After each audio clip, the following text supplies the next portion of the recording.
Welcome to another episode of How to Be Happier for Entrepreneurs. Excited as I always am, but today is super cool. I've got a former client, Ryan Pohl-Reese, on with us today. How are you, Ryan? I'm doing great. Thanks, Brad. Awesome, man. We're about as far apart as we can get, right, in the United States. I'm That's on right. the East Coast and you're on the West Coast. That's So right. awesome to have you.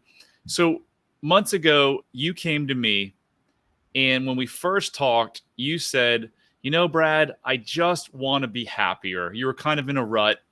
And Yeah. as we talked and as the time went on, we quickly found out that you were really had this fear around judgment, right? Right. And that fear of judgment was causing you to almost be panic stricken before, during, and after public speaking. That fear of judgment, folks, that's the real reason that people have a fear of public speaking. So we're going to talk a lot about that today. But Ryan, just tell us about your experience kind of leading up to this and then going through the process. And we're going to have a great old chat today. So I'll let you take it away. All right, cool. Thanks, Brad. Yeah, I think, I got to a point where there was definitely a heavy incident that happened in my life. And I was just constantly trying to, I'm that kind of person that always tries to fix things. And when I got to a point where I did everything I thought I could, I still wasn't happy. And I even tried, the typical therapy. And while that was okay on some level, I left it going, I don't feel any better. Like we talked and I had somebody to listen to me, but that was kind of the extent of it. And then when you and I met, you really like dig deep, the whole process was, you really have to pay attention and you're focused on you instead of what I'm always doing is focusing on everything else except me. And that was the big turning point for me. But your point about judgment, it's not something you just sit there and think about like, oh, I've got a fear of judgment. No. Yeah. It was the whole process that really sort of highlighted that piece, which I never thought I had that. I knew I had a fear of public speaking. I hated public speaking. I could do it in my day job to the people that reported to me. And there's something weird about that where I don't know if it's a psychological thing where these people report to me, so they have to listen kind of thing, but anybody above or outward that I had to, and including my personal life. And that was the big one, I think, that I learned through this was while I had 1,000 people reporting to me when I was at Sony, and I'm not anymore to be clear, I had a lot of people reporting to me and I had to give difficult conversations. There was something different about that than actually having to do that with my family. And the problem is when you don't have those conversations, things build up and then you explode, and not violently, but physically violently, but you explode. I can't do this anymore. You kind of flip out. And I think the judgment piece was huge for my personal life as well as the public speaking outwardly to people. Right. Awesome. So tell us about the public speaking. Tell us about what was it like leading up to it, during, and after those public speaking events that you had? Yeah, most recently, I started at a game studio in California, and we had these huge events. I've never had to pitch to investors or anything. And even my portion wasn't that long of the pitch. Basically started it out. And it was nerve-wracking, especially the 2 weeks leading up to it, because it was like, oh, 2 weeks is coming up and we're preparing for it. And even in one of the preparation sessions with just my little group, I started having that where I couldn't get my words out, where you have that where you can't breathe out. It's almost like you need to take a second to just breathe out, because you kind of have that feeling where you just can't talk. And then if you have that happen once, then you're always thinking about that one time that you did that, and then it freaks you out up to it. And I think that we actually started having the sessions I think we were on week 2 or 3 in that process, leading up to it. And I even had a session with you while I was in the midst of this big conference, which is called GDC. And, but I think our big session was even all those sessions that you have where you're digging deep, journaling, all this stuff that you go through in the process.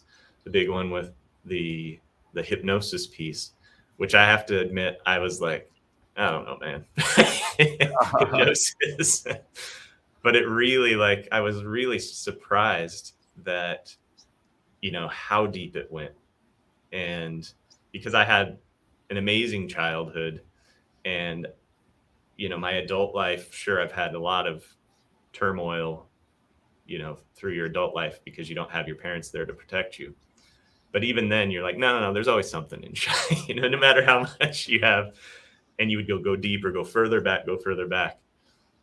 And there's this one incident that happened when I was 5 that really, I think, was the impetus of that sort of, I don't think it really created, because I never really had a fear of public speaking as a kid, but I think it really started that process of building up because I did always want to please my parents, you know, of course.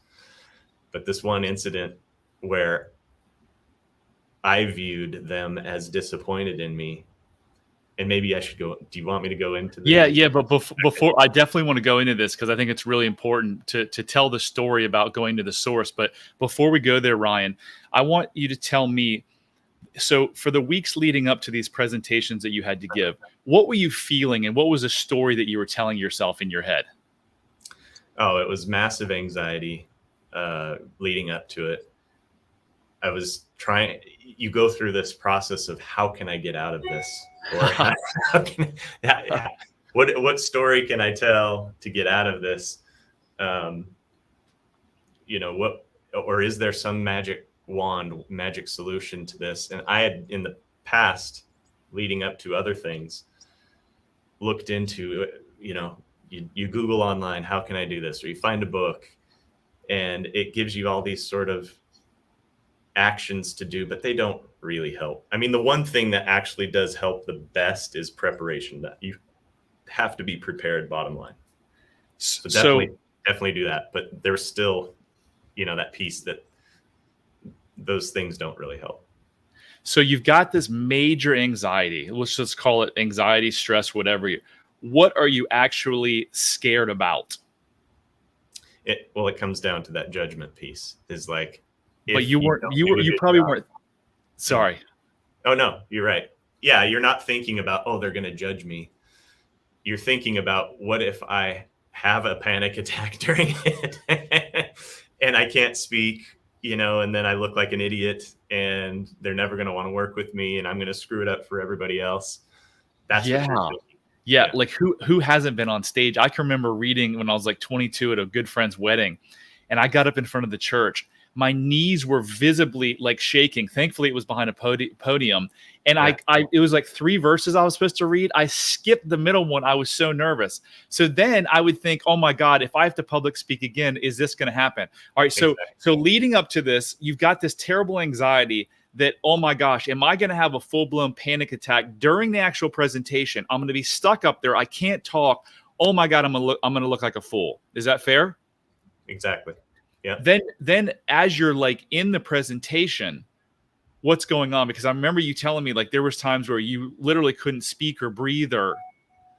Yes. So in these, actually, I would say the very first one I had, I was, of course, nervous because it was leading up to it. I didn't know what to expect going in, like, because there's this big board of people. And what it really was is just normal, you know, like anybody. They're normal people too. And you just start having a conversation with them. Then you go into the pitch and then you're on, you know, you're the one that's on. And literally, I got to one point where I started feeling it. And then it just, something hit where it just kind of like, I paused for a sec, and then it just, that build up fear just went away. And it was just the first one. After that, I literally was excited for the rest of them. I couldn't wait to get into the next few because it was that, relax, don't worry about it. You're doing fine. That was after you did the work. That's right. Yeah. Yeah. So before we go there, so before doing the work, you'd have this terrible couple of weeks leading up because you're afraid you were gonna have this panic attack. You often got, or you in the past you got kind of stuck, and then after that you would spend some period of time, like, didn't you tell me, worrying about what they thought about the presentation? Right. Exactly. Yes. Thankfully there was a lot of good feedback for the team, but I mean, the other guys were amazing as well. So, and it was really about what we were selling. It's again, nothing about what you as a person are. It's really about, what did they think? Did they see, you're kind of going through your mind. Did they, see me breathing weird? Did they, all that kind of stuff goes through your mind. So how long did this go on for? Like how long did you struggle with this fear of, judgment or fear of public speaking? I think I would say it's probably been a good, as far as I can go back, it's probably been a good 10, 15 years. Wow. And again, it's not been the people that report to me at work. It's the other things. Yeah. And as far as like saying what I feel to family and just having a normal conversation, that's been forever. So yeah, we'll have to talk about that too in a minute. I can relate to a lot of what you're saying because I was that guy for 47 years who was like, fear of judgment. I don't care what people think. All along, I really did care. But what I will say that's embarrassing to a point is that I would look at people that were technically lower than me, made less money, or worked for me, and felt more confident I'm better than them. And I would look at people who made more money than me and thought, oh my God, they're going to judge me. I'm not as good as them. Mm-hmm. So maybe that's why you were able to talk more confidently, because your weak subconscious mind was just like, well, I'm not as good as a lot of these people, but these people are below me, so it gives me a little bit of relief. I don't know. I'm just that's how I think it was for me. That's a fair assessment. Yeah, absolutely. So you mentioned this, but tell us a little bit more of, over the 10 or 15 years, what did you try to remedy this? Yeah, like I mentioned, I tried Googling ideas and reading books, and they just kind of hit surface levels of try this. And like I mentioned, the only one that really did anything was just preparation, of course, which you have to anyway for any sort of presentation. But anything else, it just doesn't get to the heart of what is causing this panic in you. Very surface level try. I can't even remember because they just didn't work. So I just discounted them immediately because it's useless. It's very similar to a lot of issues, whether it's depression or anxiety or in business, people love to talk about the word mindset and, oh, if you need to be better about calling on clients, just look in the mirror and just tell yourself blah, blah, blah. Right. But none of this stuff works because there are deeply seated beliefs in your subconscious mind that were formed during childhood that absolutely dominate your behavior. 95% of your behavior is driven from your subconscious mind. So you can do all the affirmations in the world and read all the books. There's a client on my site who has this amazing testimonial, Ashley, that says, I did everything. I went to Tony Robbins and self-development for all these years. And I knew what I should have done, but I could never do it. And when we got to her subconscious mind and figured out why that happened, she was able to change anything. So now we're going to go to your story when you were 5 years old. So before we go there, here's what happens in hypnosis. And just like Ryan was skeptical, a lot of people are skeptical about hypnosis. But what it really is it's a deeply relaxed state so that you can kind of block out all the noise and focus right in on the subconscious mind that knows the source of your problems. So in the third week of my course, I put Ryan into, I didn't put him into it. I can't put anyone into it. The person self-hypnotizes themselves. What I do is I just get them in a deeply relaxed state, walk them down some visual stares, and he's deeply relaxed. And then I say to Ryan, I say, bring me to a scene that has all to do with why you have this fear of judgment. And his brain took him to 3 scenes. This one scene he's going to share with you is part of the source of this fear of judgment. So, Ryan, if you want to go ahead and tell us about that, that'd be awesome. Sure. Yeah. And again, my parents are amazing. I don't want them to put them on blast on a podcast. Yeah. But this one incident that I hadn't even thought of, and even you were like, have you even thought of this before? No, it wasn't even on my mind, but it just like through hypnosis, you go to that spot. And yeah, I was 5 years old. My parents were young. They had me when they were 20. So they were 25. I was 5. And in the scene, because it's like a scene to me, I'm watching it. It was bedtime. I was in this maroon football jersey and underwear, and that was it, because it was bedtime. And they were going I have no idea. I still need to talk to them. I was going to have a chat with them when we're like face to face next time I see them. But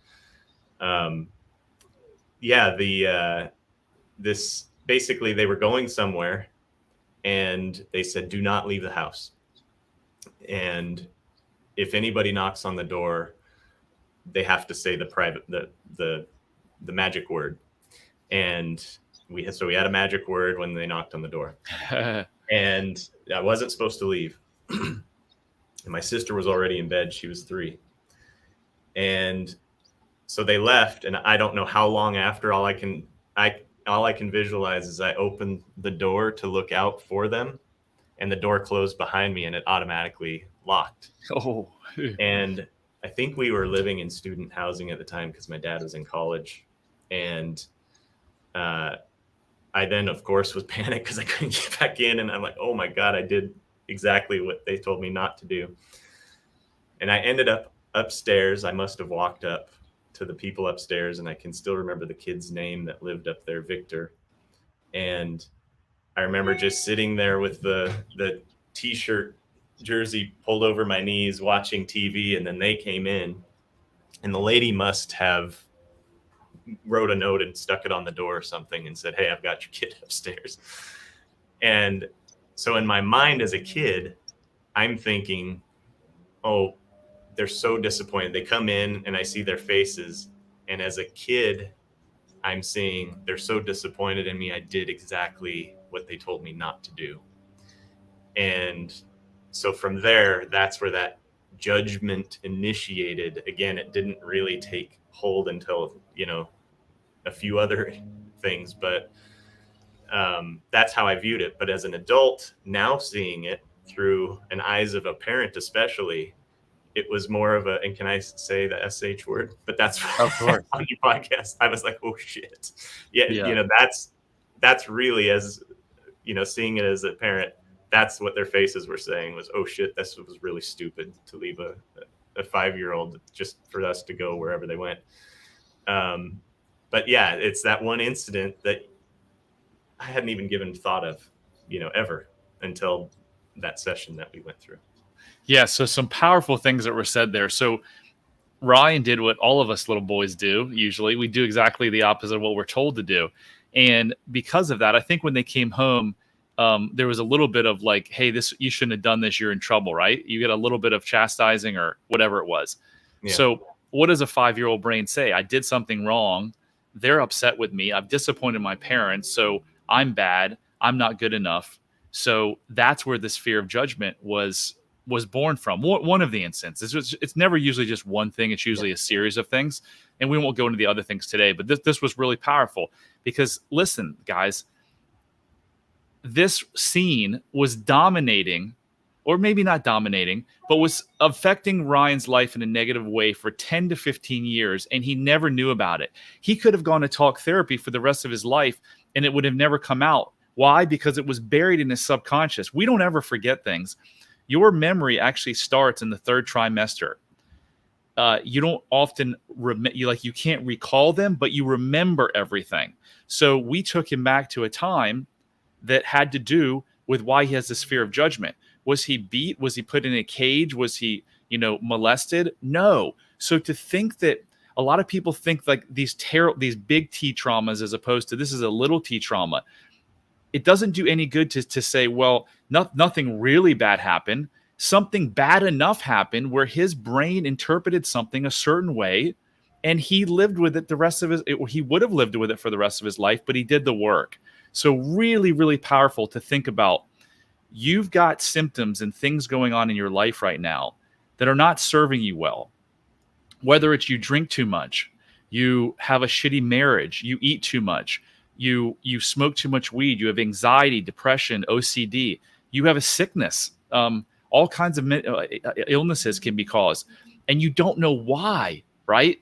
And some of us go to talk therapy over and over and over again, and we never really get to it because almost always the cause is your programming from childhood. And this is why it's so powerful to use hypnosis, because you can uncover those things. Because like you've said, you never thought about that scene until we got you into a deeply relaxed state. Your subconscious mind always knows the source of your problems. It will go back to them almost every single time. So and the interesting really thing, powerful. I told you, Brad, about this, but I also, after our sessions, thought back, and I had a recurring nightmare growing up with that same jersey on, going to school. Like, you know how everybody has that. I went to school naked, or I went to school, but it was always in that jersey. So I thought, I wonder if there's something there. Yeah. I've had that nightmare way too many times where I'm in school and I've got no clothes on. I'm like, what? Why is this happening again? So here are three components that are absolutely critical to changing a mental state. And when I say a mental state is you're paralyzed to speak in public, right? You have OCD, you have anxiety, you have depression. There's three critical things, in my opinion, that you need to change a state once and forever. The first is awareness of why it happened, why it is happening. So through hypnosis, we were able to figure out the scenes that caused Ryan's fear of judgment and terrible fear of public speaking. So that's number one. And that's why I think hypnosis is so amazing, because all change begins with awareness. The second, and as critical as the first, is the rewiring of the brain. So Ryan grew up believing, okay, I'm fearful of being judged because I'm bad or I'm not good enough. So we rewire it through neuroplasticity. And that is a recording that I made for Ryan, tailored to him, that he listens to for at least 30, maybe 60 days over and over again as he's going to sleep. And his brain is in an alpha wave brain state, which is where you're mostly susceptible to suggestion. So you've identified the problem, number one, so you can become aware of it and change. Number two is you rewired the brain. Number three, and again, just as important as the first two steps, is now that you know that, you've got to put this stuff into practice. So I have this daily emotional tracker that if you want to download, you can find it at bradchandler.com/tracker. And it's basically every time you feel a negative emotion, you're in a fight or flight state. I teach you how to process your emotions, and that's a whole nother episode. So we won't get into that, but very few of us were taught how to process our emotions. So in processing your emotions, you realize, okay, why am I nervous? I got to speak again. Oh, I'm nervous because my parents judged me, or at least I thought they did back then, but I'm not 5 years old anymore wearing a pajama jersey, right? I'm 40 or 50 or however old you are. And so therefore I don't need to feel this way. And after doing that, you take this triggered state. Yours was 2 weeks. You go to 2 days, you go to 2 hours, you go to 2 minutes. I mean, most of my trigger states now are literally seconds. I run through that same thing. What's my thought? What was the emotion it created? Where did it come from? Is it true? It's not true. Okay, boom. I'm right back to my joyous state. Mm-hmm. So everyone can do that. So those three components are so critical. None of those involve drugs. None of those involve years of therapy. Those are really over a 5-week session. And then the practice can go, it might take you 30 days, 60 days, 90 days. I don't know. Have you found that emotional tracker piece in the processing of this to be helpful, Ryan? Oh, absolutely. And I think that's another thing is when you don't really take the time to sit down and write out what's happened to you or what you're going through, how you're feeling, then you don't reflect on it and you don't get any better. So I think it's a must. You have to take the time to do this. Absolutely. So tell us now about since you've done this work. I don't know if you've had one or two, or I think you've at least had one. How have things been different from the way they used to be in terms of your public speaking? Well, I still, of course, get nervous, but then you go through the process of, what you just laid out. I don't want to repeat it, but you go through that process again, and you instantly get that calm. I still listen to the, your recording that you gave me in the mornings as well, and I don't have those fears anymore. In fact, I get excited for presenting and listen to these ideas, and in fact, it's wow. I think I mentioned to you that my day job has gone away, but that's more economics for that particular company. It's crazy though, because I now feel more confident and more excited because now I'm doing my own thing on a whole bunch of different levels because of those. I mean, that pitch process that I went through was a huge eye opener to just see all these companies or people with investors with money that want to invest in cool things. And it's really gotten me excited about working with other people, especially in the film industry, that we can try to raise money for our own projects and kind of do the things that we want to do instead of what other people, making money for other people essentially. So it's kind of completely changed everything. Yeah. So we're going to talk about that in a second because it's really exciting stuff. But I wanted to say, if you're sitting here thinking, like 3 years ago, if I was on this podcast, I'd have heard, well, man, sorry for him, but I don't really care if people judge me. But I really did. So I developed this 2-minute quiz. It's 12 questions that you can figure out if you really do care if people judge you and what your level of self-love is. So just go to bradchandler.com/love, take the quiz, see where you land. And if you land in mild or lack of self-love, know that your life and your relationships and your business and your health can profoundly change by doing the work that Ryan just did. So Ryan, before we get into kind of what cool things you're up to now, I wanted to say I found this with myself, and I found this with many clients, is that you had the proverbial lion chasing you most of your life, right? Because you didn't know what invisible prison you were in from your childhood. And again, nothing was terrible in your childhood, but you didn't know what was affecting you. As soon as we kill, and that's one of my jobs, is killing that proverbial tiger that's chasing my clients, you can actually take a couple deep breaths and look around and be like, oh my gosh, what was I really meant to be?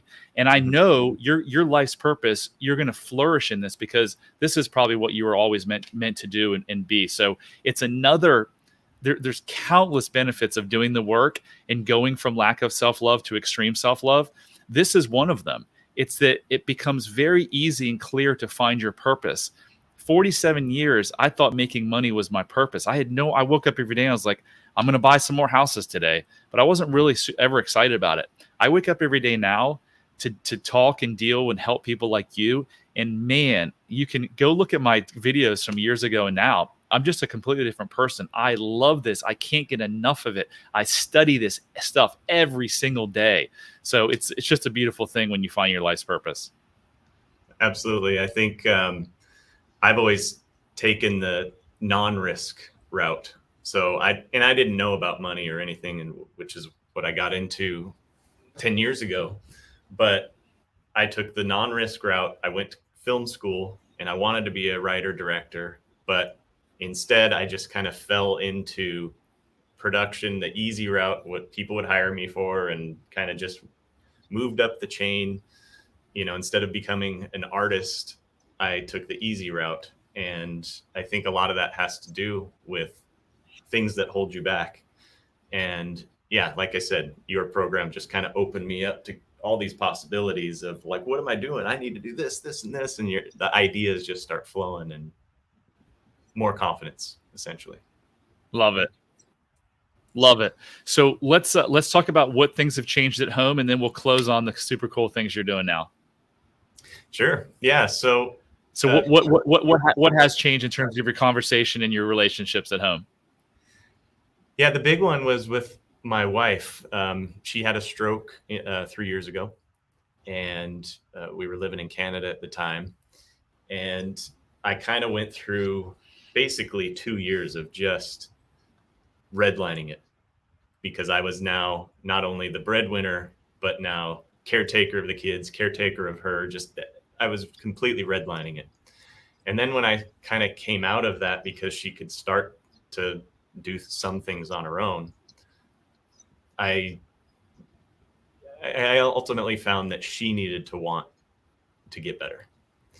And so it was really being able to have those difficult conversations with her, and being able to speak, I think you say speak your truth, being able to speak exactly how I was feeling with her. And now, I mean, literally my first talk with her, she started doing squats right after, trying to get better and trying to, physically get better.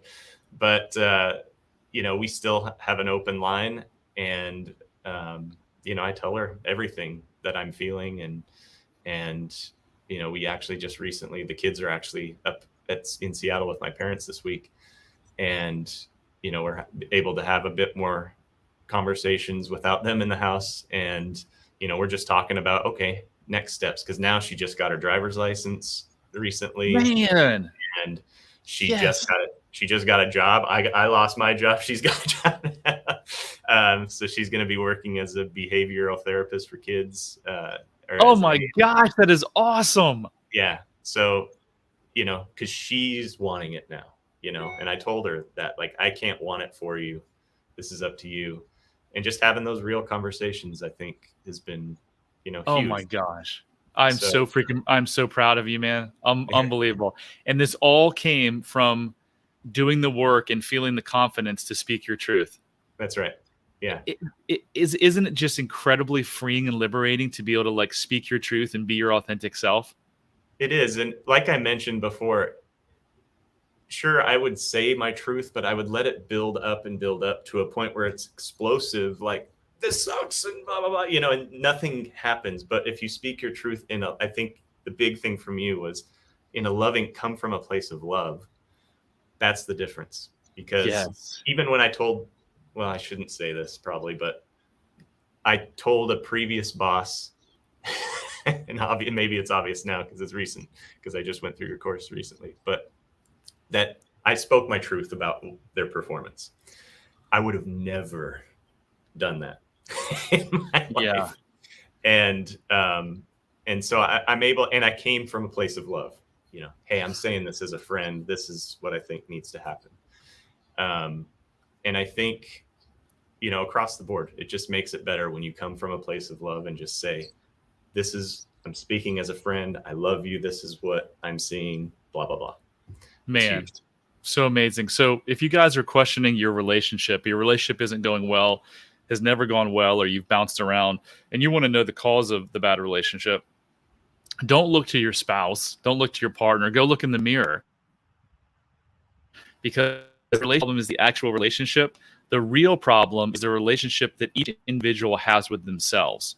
So Ryan did not have a great relationship with himself prior to doing this work. Now he has, and look how his marriage is changing before his eyes. It's unbelievable. So, dude, so great. And let's end on this. I know you're up to some really cool things with your new business.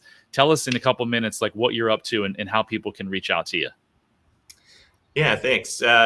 I'm basically trying to get a community together right now. So initially I set this business up, money-act.com, as selling a masterclass. And what I do is I pair money and movies together. So I went through a bankruptcy. You can see Life of Pi back there. We won the Academy Award for Best Visual Effects for Life of Pi, and then we're bankrupt. Same exact time. And it was at that point that I needed to learn about money. So I've been learning, Austrian economics, Keynesian economics, history of money, all this stuff. and for the last 10 years, and came up with this program to pair money and movies to make the topic of money more fun for people, and especially for filmmakers and gamers, because we're all artists. We don't care about money. We care about money, but we don't care about, we just hand our money over to some sort of advisor and let them deal with it. Where this is, my tagline is putting you in the director's chair of your finances. And so initially it was going to be, and it still is currently, a master class. You go through a 3-act structure, how to budget like a Hollywood producer, how to invest like a Hollywood executive, and you go through this course.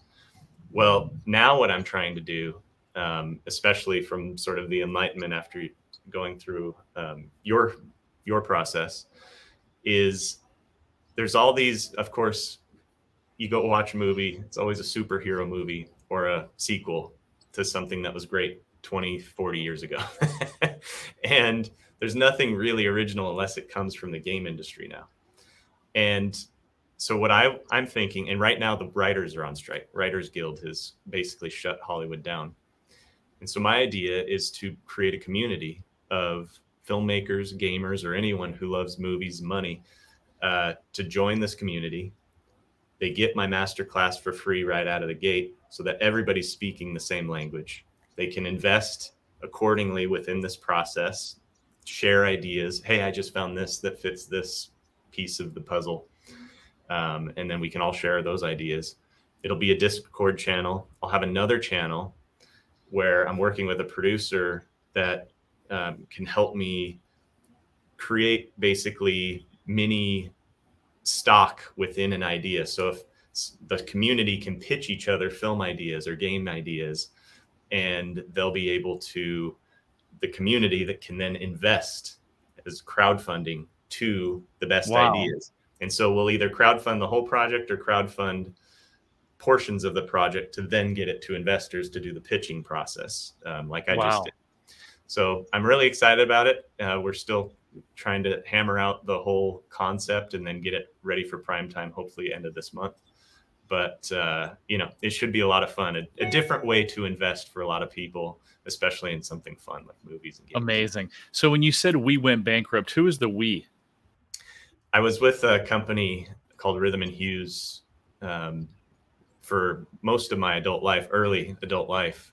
And that company went bankrupt. I was actually running the company, their branch of the company in Canada at the time. And the LA company went bankrupt, which meant we, went bankrupt. And the company that purchased it out of bankruptcy, I stayed with them for about a year. But it was definitely that moment where I was like, I literally had that fear moment. Oh my God. It was after a string of bankruptcies and visual effects. I'm like, I got to reinvent myself. I got to come up with something different. And so that was kind of the impetus of that. So guys, Ryan is a complete stud. He worked on Life of Pi. I mean, that movie was amazing. So if you want to reach out to him and see all these cool things he's up to, it's money-act.com. Ryan, in closing, is there anything that we didn't talk about that you've learned through the process, or anything that you think would be helpful for listeners to know? I think they should definitely go to your quiz. That's how I found you on another podcast and then took the quiz. And I would say if you have been struggling and nothing has been working on all the things we've talked about, whether it's public speaking or with your family, friends, your job, anything that has got you down, essentially, I think you should take Brad's quiz at least just to see what the outcome is, and then work with him. It's been amazing. Huge change for my life. Thank you, Ryan. I can't tell you how proud I am and grateful that I was able to take this journey with you. And man, you really just lit it up. So I cannot wait to see what the future holds for you. The quiz he mentioned and I've mentioned is at bradchandler.com/love. And that concludes another episode of How to Be Happier for Entrepreneurs. If you like it, please share it, rate it, review it, anything you can do to help us spread this joy. We need a bunch of people for this movement. I can't do it alone. So if you want to also join our private Facebook group, just go to bradchandler.com/Facebook and join our How to Be Happier for Entrepreneurs Facebook group. Till next time, thanks everyone. Thank you. Love heals all.